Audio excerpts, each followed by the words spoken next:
இந்த கண்றாவி காட்சிகளை பார்க்கத்தான் மக்கள் உங்களுக்கு வாக்களித்தார்களா என தவிக அரசை திமுக தலைவர் மு.க.ஸ்டாலின் கடிந்துரைத்துள்ளார்.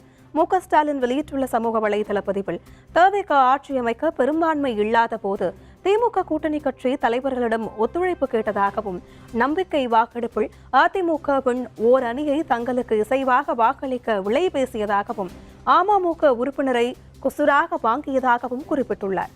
அதிமுக உறுப்பினர்கள் சிலரை பதவி விலக செய்து தலைமை செயலகத்தில் வைத்தே தனது கட்சியில் இணைப்பது என இந்த கண்றாவி காட்சிகளை பார்க்கத்தான் மக்கள் உங்களுக்கு வாக்களித்தார்களா என வினா எழுப்பியுள்ள மு.க.ஸ்டாலின், தூய ஆற்றல் என தமக்கு தாமே தம்பட்டம் அடித்தவர்கள் துயர ஆற்றலாக வெளிப்பட்டிருக்கிறார்கள் என கடிந்துரைத்துள்ளார்.